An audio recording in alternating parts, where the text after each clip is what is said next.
What's good? Welcome back to Inside the Green Room. Harrison Sanford, joined by Danny Green, who is currently in New York. And somehow we are still doing this Zoom thing, my friend, as opposed to we need to book out a studio next time. If we had a studio in New York, you know what I'm saying? We gotta build one out or something. Find some. I mean, if I could build one in Long Island, but it's a little bit far now from where we both are. But eventually we'll get one in the crib. Yeah, for sure. Danny is playing. I guess what you'll be here until Thursday night. Yes, Cavaliers we play in town Tuesday night and Thursday night. We leave after the game back to Cleveland. 3 trips to New York in one season. Ain't bad, huh? I've been lucky, man. I've been, somehow the good trips find me. Yeah. Do you go back to the actual house in Long Island? Sometimes I do. Sometimes I do. It depends on how long the trip is. This one is longer than the most usual ones. Now that there's 2 teams in New York, so you have a chance now to stay a little longer. And now that they do try to save travel and have games back to back within the week, so I may go home on Wednesday, see the family, see the pops. It all depends, but it depends on time of day, and it's kind of a hike, and it depends on if I want a meal or not. But sometimes I do, and sometimes I just catch up with a lot of friends out here in the city and just stay here and keep it pretty simple, because riding an Uber for that long or getting a car and having to come back, we have practice the next day or shoot around, it can be a little annoying in the city. You know how the traffic is. Danny Green doesn't ride the subway. You too good for the subway? I'm on that. Nah, that never too train. Good for subway. It's still a hassle. It's still a pain in the ass. But it said I rather sightsee, watch the road. But it said I think it's the worst traffic in the country is in New York. I lived in LA. Don't do that. It's definitely worse. No. 100%. LA is definitely worse traffic. No, there's bigger highways. There's bigger highways, and there's fast track lanes. And I mean, maybe because people know that we know when to drive. I don't think you've driven much in LA. Yes. But LA is not, there's never been a time where I've bumper to bumper traffic in LA. In New York, everywhere the city's 13/2. It takes you forever. You can get anywhere in LA in 30 minutes for sure, and longest 50 minutes. In New York, you're never. You could be gridlocked in New York. Yes, you could be gridlocked in New York for sure. A lot of times you will. Yeah, there's just certain times you just don't drive in New York. It never takes anybody 1.5 hours, 2 hours to get places in LA. You just like your cereal debate, bro. But you know what? I will circle back to this. I did try the milk first one time, and I do understand the logic. I have a confession. I do understand the logic. Oh, we got him. Really? I'm not a committed member, no. But I understand the logic of doing. But now it's like, at first I'm like, you're doing a lot to be different. But now when you say the second bowl, when you get the second bowl of cereal and the milk is already in there and you can fill up the cereal, so that's what it's similar. That's what it's like. So I understand the logic behind it. And it's not as crazy as I thought it was, but it seems like a lot to do to put your milk in first before the cereal. It's like, just ask backwards. When he said, I feel like a lot of people do it, just be different, but I do understand the logic of putting the milk in and then putting the right amount of cereal and then you keep filling it up. But I only do that with the second bowl. So I'm not a committed first bowl, milk first, cereal second type person. That's not me. But I did try it, and I must say, I admit and I confess that I do see the logic behind it, and it makes sense a little bit more now. Danny, you make me so proud. You make me so proud. Welcome to the dark side. Or I meant to tell you that the other day, but it came up just now. But yeah, I meant to tell you the other day. So yeah. Welcome, Danny. I'm glad you understand the merits behind pouring the milk before the cereal. I'm sure people tuned in to listen to some basketball talk. We'll get to that in just a moment. We're going to touch on Ja Morant returning to court and returning to the Grizzlies, the MVP race. But before we get to all that, it is March Madness. My brackets are officially busted. So is everyone's. I had Baylor winning the national championship. That didn't pan out. I had TCU making it to the Sweet 16. That didn't pan out. I had Marquette beating Michigan State. That didn't pan out. And I didn't. You didn't have Alabama? I mean, Alabama felt like a given. I'm just talking about my other teams that I was. Yeah, you said Baylor winning the national championship is nuts. Yeah, no, not the way that they score. But I look like a fool now because they couldn't get past Creighton. So, yeah, we could talk about brackets later on. But I'm in this. But in the spirit of March Madness, Danny, I'm curious. What is your favorite upset of all time that you participated in? That I participated in? And I don't think you've been in too many upsets. Like if I think about your NBA titles, I think yes, the Raptors, you were an underdog, but because of everything that happened, I don't think you guys were a heavy underdog once the series started actually being played. So, I mean, you can't go. Spurs, you felt like you were a favorite. No, we were underdog in San Antonio. That we were the underdog. We lost to them. And nobody was supposed to beat Miami. The way they had Bron, Bosh, and D Wade. Yeah, we lost to them the year before, so that was an upset. San Antonio making it and then beating them the next year. Obviously, when the series starts, people can predict like, oh, okay, I think we had home court advantage the second time around. I think they did the first time around. Toronto, yes. I mean, obviously with KD going out and then Clay getting hurt multitude of times. He got injured, I think the hamstring, and missed a game or two, and then the knee happened in game 6. So yes, with those are being given as the series starts, people were like, you know what, Toronto has a chance. But going into the season, nobody predicted us. But for me, college March Madness, my biggest favorite moment, even though I didn't have the biggest game, was my freshman year. Everybody left the 05 team that won the national championship. Me, Tyler Hansbrough, Bobby Fraser, Marcus Ginyard, Mike Copeland, and among others, David Noel was our senior that year, Rayshawn Terry, one of the juniors, Wes Miller, who's now coaching Cincinnati. He's been balling, having a great couple of years there. We upset Duke on senior night, I believe. Tyler hits a big 3. We were the underdog for sure. And this was a regular season game, but I think this was to close the end of the regular season. But beating them in Cameron, obviously one of the favorite moments. And then, of course, beating Miami, I think because they were at full health. You know, Golden State was a little different, but Miami full health in 2014 was my NBA biggest upset moment. Yeah, let's touch on the college one first. I forgot to put that into the equation. That must have been a wild experience because you guys were all freshmen going into. And we weren't supposed to make the tournament. We weren't predicted to make the tournament. We weren't predicted to be that good. And that was the year we actually were pretty good, but we lost to a really good team in the tournament. We lost to George Mason, who went on a run. So that was the George Mason year, I think, my freshman year. Wait, you guys lost to George Mason? Yeah. Oh. And the second game. I should have done a little bit more digging back. Danny, it was definitely an upset. You were a 3 seed. Sure. You lost to George Mason, and you got outscored in the second half. 45-33, you had a 7-point halftime lead. 100%. That qualifies as an upset. I've never said we've never been upset. We were times, even when we played Kansas, we were upset. Georgetown, we were upset. I just said I don't think we were a high seed where we lost to a team that we had no.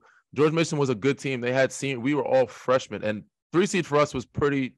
That was a lenient. We got a pretty good seeding for where we really were. And then being 11 seed, I think just because of the conference that they were in, they beat a lot of good. They were a good team, and we were a young team, didn't have much experience. After the fact, we were upset. Part of what built them up. We got upset. This is my first year. Purdue has older kids. Virginia has seniors. Like these are guys that are number 1 seed. Lost to what seed was 16. Furman was a 13 seed. Took down number 4 Virginia. Purdue was listening. Fairleigh Dickinson was a 16 seed that took out Purdue. Now it's a 3 seed to 11 seed. It's not as bad, but you took an upset L. We took an upset L. We've taken many upset L's. I'm just trying to get into the mindset of taking that upset L. When you're North Carolina, it's a little to George Mason, it must feel different in the locker room. As a rookie, though, as a freshman, your first time in a tournament, you don't really know what upset me, like, because any loss is just a loss. It's not like, oh, we weren't supposed to. We've been here before. We've never been there before, so we don't know. Like, oh, we have experience. There's no excuse for this. We had no experience. You know what I'm saying? When you have experience, it changes things. And losing to a team you have no business losing to, it's never a good feeling being upset. And letting your teammates down, your family, your organization, your fans, the pride of the school down. But losing to a team like Purdue, losing the way they did to a team that shot one of their fourth worst shooting nights in their season, and they only scored 58 points. It was a really tough, bad loss. And Virginia just kind of melting down at the end.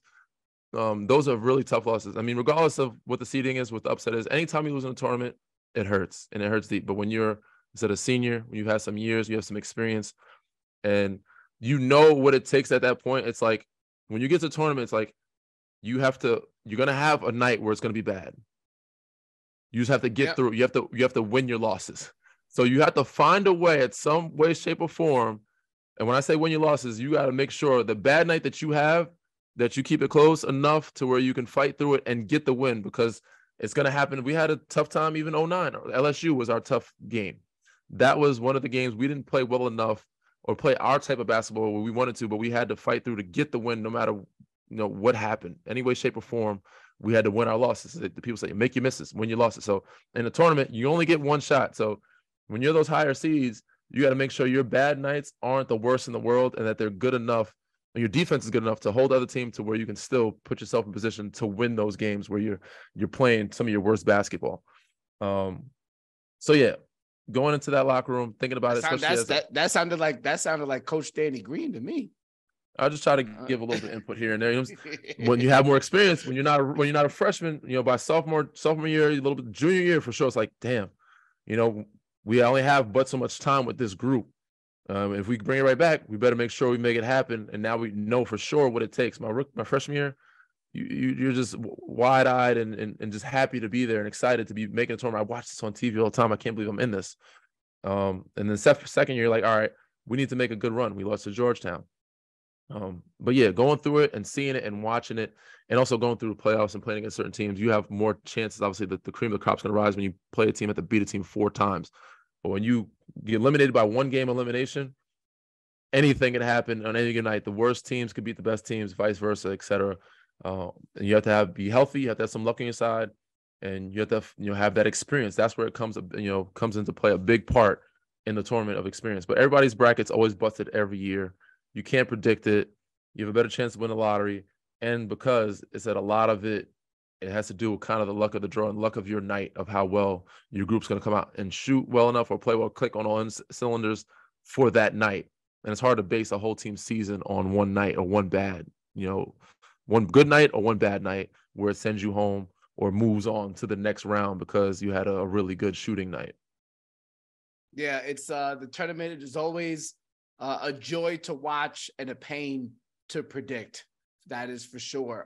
Speaking of the NCAA tournament, real quick, Danny, I wonder, because your wife, Blair, went to Purdue, I wonder how she feels about the men's basketball program. I saw a ridiculous stat as it pertains to their head coach, Matt Painter. This was his 5th loss against a double-digit seeded team in the NCAA tournament.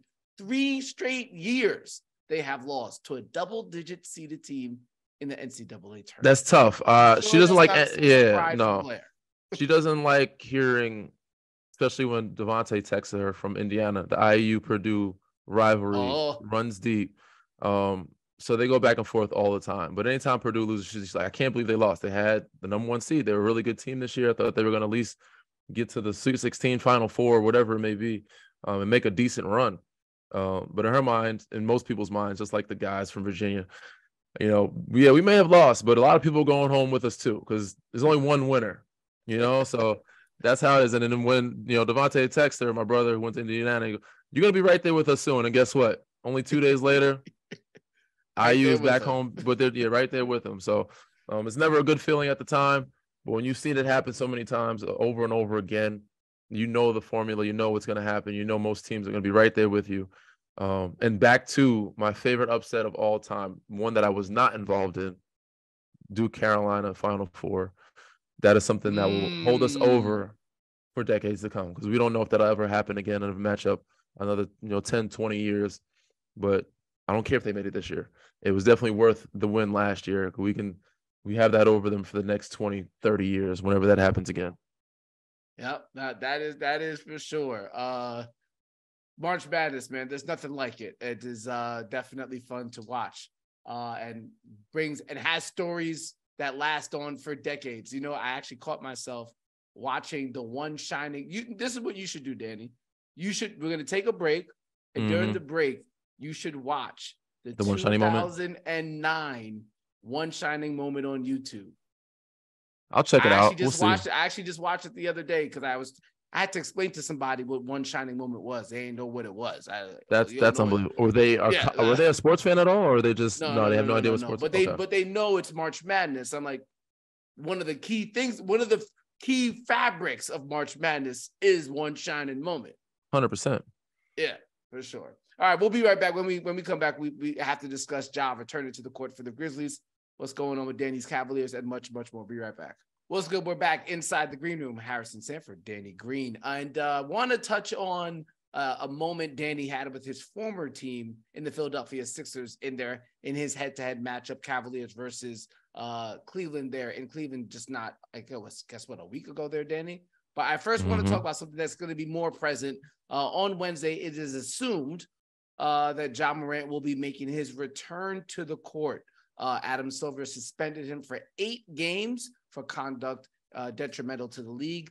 They did find that, or the investigation found results that Ja wasn't traveling with the gun that he brandished on his IG Live, so therefore the 8-game suspension. And obviously he spent time away from the team, so that counted towards the suspension.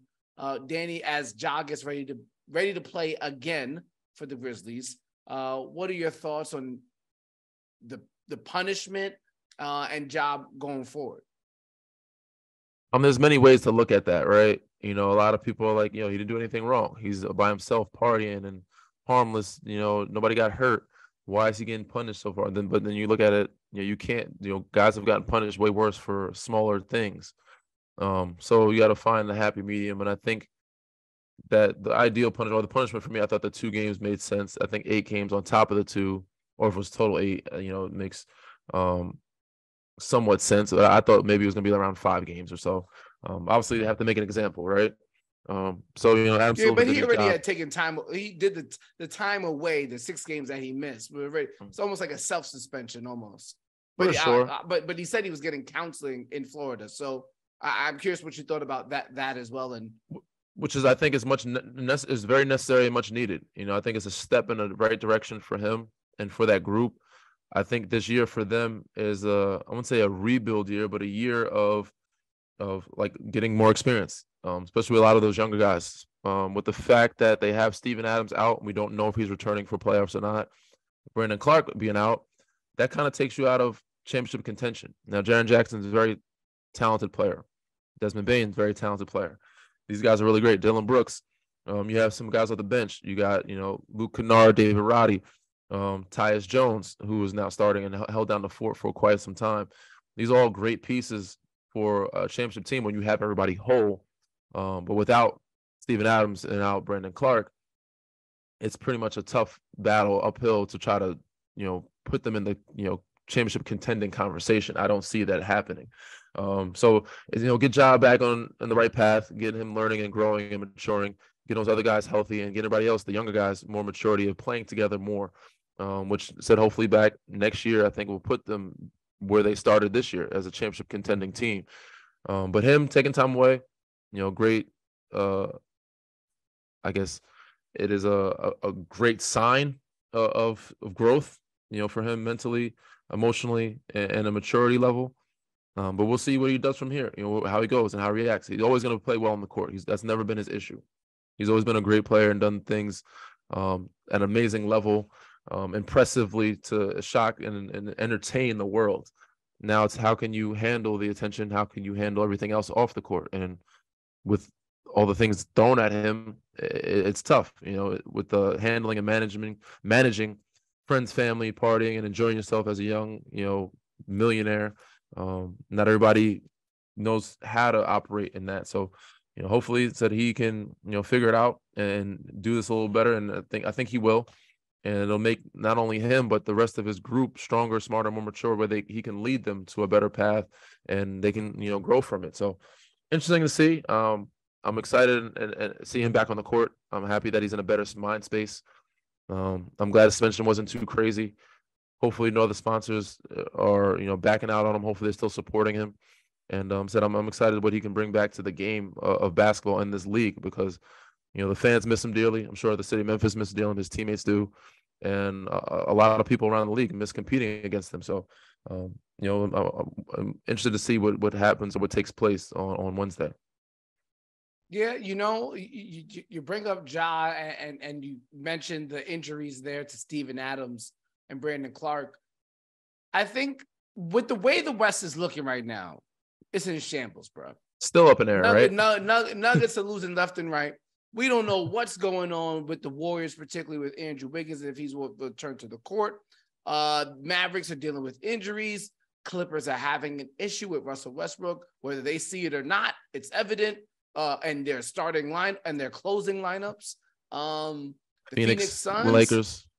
Phoenix can't get healthy. And their star players have a history of being unhealthy in key moments or in the playoffs. Lakers, we don't know if LeBron's going to make it back for the regular season. We'll talk about that later. I think I got to give the Grizzlies a shot because they're still up nobody else is impressing. And I did see tonight, or at least Monday night when we were recording this, Santi Aldama did have a career high in points. And I do think from the time that I was watching you while you were there, or watching the team while you were there, I do think playing Jaren, who's played really good since Ja went out, playing Jaren at the 5, Santi at the 4, does open up some more offense for a team that usually struggles in the half court in a playoff setting. I think that opens up things a lot because Jaren has shown the ability to take people off the bounce, and Santi's not afraid to shoot. I think they might have found something, a little lineup here, especially while Ja has been gone. They've had some success.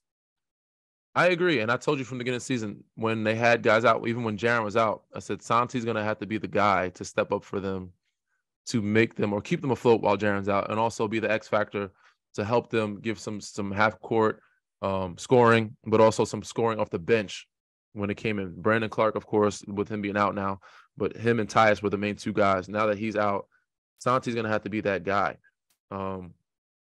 Interesting enough, like you said, you went down the list of the West. It is very open and up in the air. It's crazy to say the only consistent good team or team that's been winning is the Sacramento Kings. And how much can you really put faith into them and with their experience or the lack thereof? They have some pieces there that have some playoff experience, but can you really put all your eggs into that basket? Or can you really trust in that or believe in that? No. But I still think with the way they've been hooping, how open the West is, I could see Sacramento making a run that we've never seen them do before. And they could probably get to this third round and be like, I don't see them making it to the finals. But I think with how open West is, like you described, with all the injuries, and it takes a lot of bit of luck also in the postseason as well. You have to be playing your best basketball, but being healthy. And they've been the healthiest team so far throughout most of the season. Yeah, they have. And I hope and expect that they stay, even with, Sabonis has little bumps and bruises. He still gets up. They still hoop. They're still playing.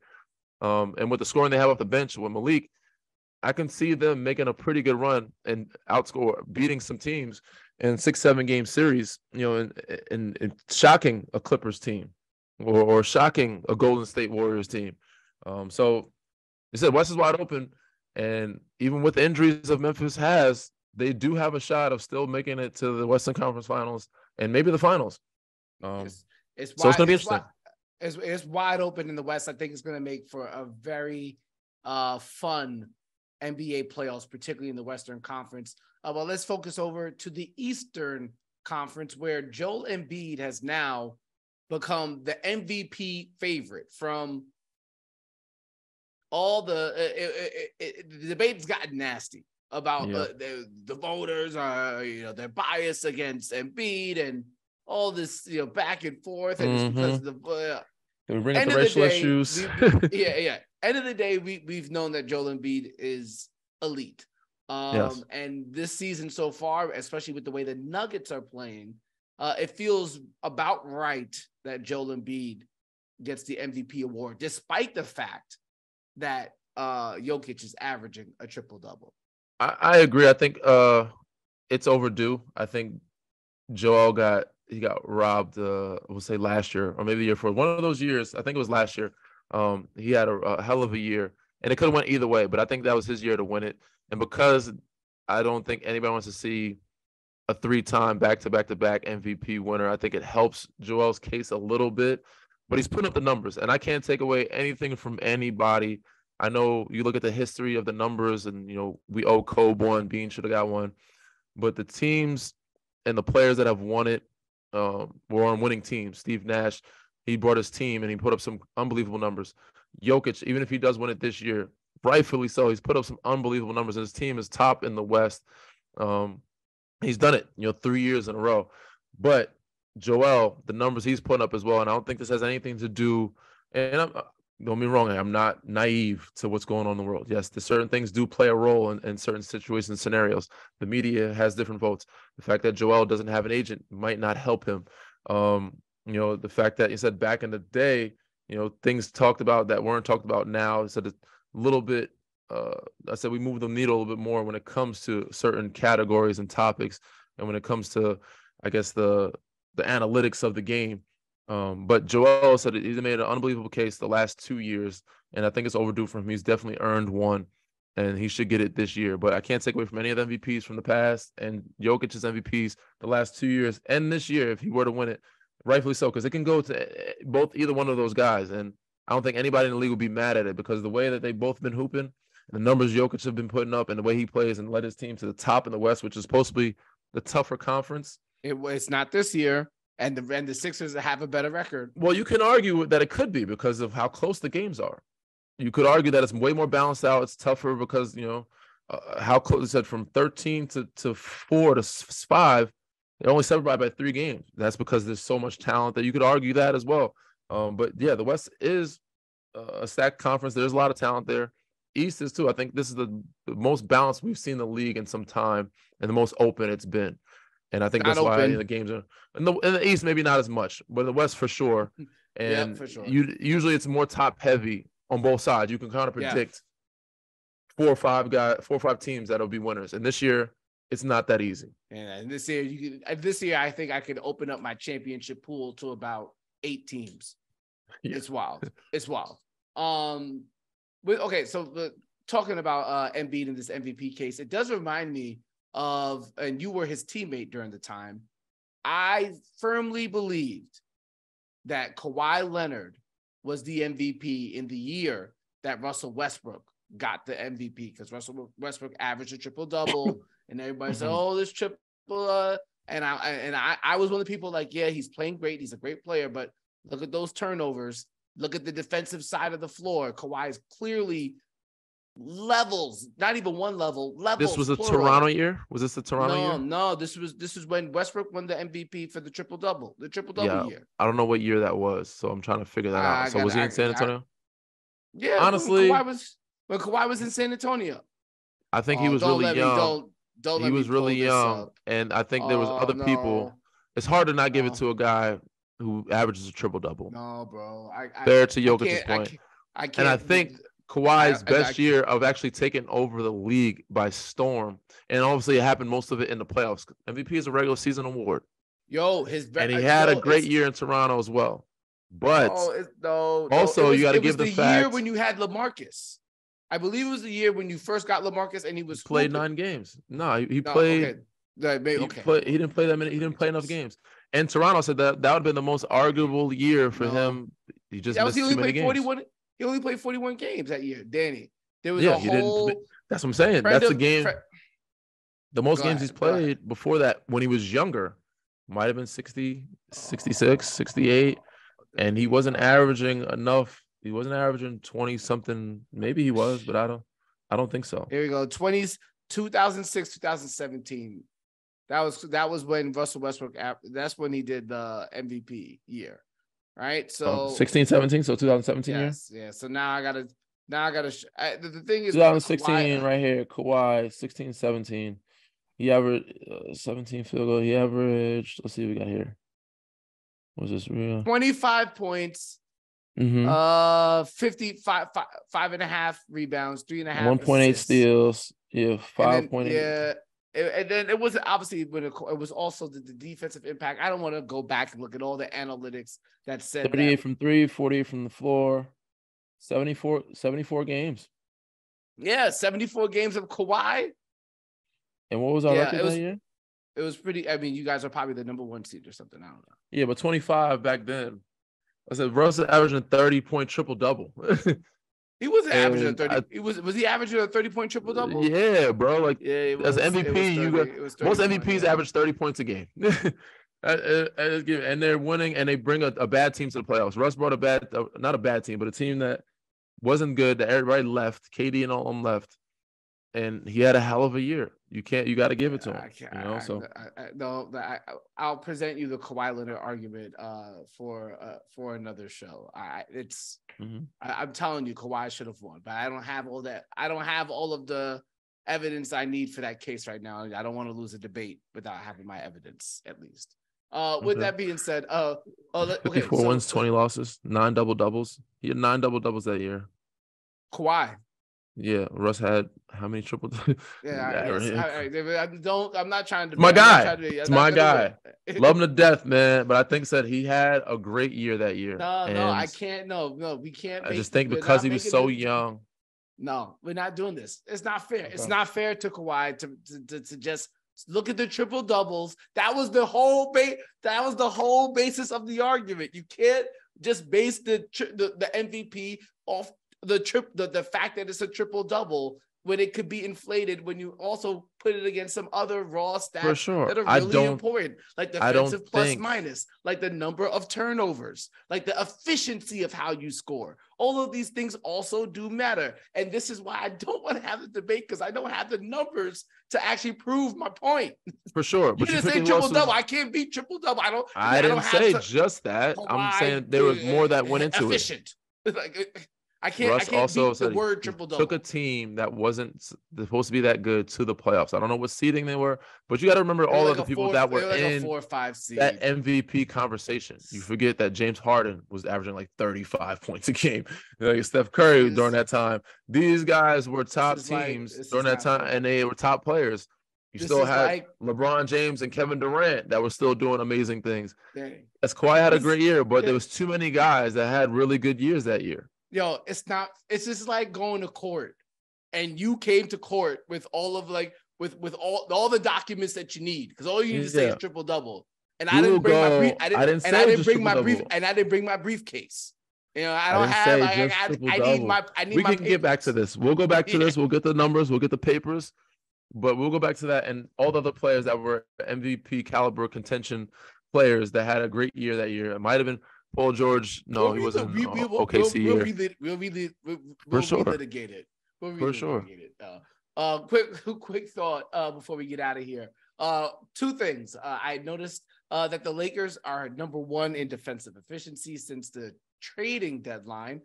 They will be bringing back LeBron, I think, at some point, but apparently not during the regular season, according to a friend of the show, Chris Haynes, reporting that it doesn't seem likely that he'll be back until the potential playoffs. I'm not sure. Quick thoughts on your former team. I think they're hooping, man. They're balling. They made some good moves. I like D'Angelo Russell for them at the point. I like Shorter coming in off the bench, making some things happen. Austin Reeves been hooping. AD's been doing what he's supposed to be doing and staying healthy. Vanderbilt, he's been an X factor for them defensively, offensively, getting some rebounds, making some plays. Malik Beasley knocking down shots. They, hit 15 threes and a half against I forget who was. But they're showing new life. They're showing having some fun more so than anything, and better chemistry. It doesn't seem like there's so much intense nature and atmosphere on the bench or any arguments or any bickering. They're just balling right now. Obviously, things are different when everybody's not healthy. We'll see with LeBron, how it changes with LeBron coming back. Some of those guys are going to have to come with the ball a lot more. Obviously, Austin Reeves not going to be the ball as much. Schroeder's not going to be the ball as much. D'Lo's not going to be the ball as much. So, yeah, it'll be interesting how to figure it out. But Darvin Ham, I think, has done an amazing job so far. Excellent job with that group. And those guys have accepted and embraced their roles, and they're playing good basketball, playoff-like basketball to get that team to where they need to be and be in the playoff contention. They very well could be in the Western Conference Finals if they're healthy, but that's That's the story for 80% of the teams in the Western Conference. If you're healthy, you could be in the Western Conference Finals. Regardless 100%. Regardless of what your record is. It's kind of wild that way. All right, DG, time to turn off this podcast equipment. I'll see you in real life sooner For than sure. later. Yep, Brooklyn, here we come. Other than that, Danny, tell them what to do, please. Read, rate, subscribe, review. Check your boys out on all platforms. And when we come back, when we come back next week, I'll come back with the Kawhi evidence of why he should have won MVP that year. I'm telling you, he had a better case. We'll do a formal debate. He got defensive player of the year that year, no? He got defensive player of the year that year, I think. Kawhi, he should have. I think he might have. Listen, I'm not prepared. Anybody winning both of those, that's tough. But I will bring back the other players during that year that also had great years and numbers. And obviously, I'm a root for my guy but I have to play devil's advocate. I can't not come to the table and say and be biased and be like, yeah, we should give it to Kawhi. He had a hell of a year. He had a great year. He got an award, I believe, that year, defensive player of the year. But there was a lot of other strong cases. As a person who appreciates efficiency. Oh, I appreciate when you see Kawhi's numbers, you're gonna be like, okay. I'm with you, man. I don't knock it. Gotta play devil's advocate. It's my job. For sure. All right, we're out of here. Deuces.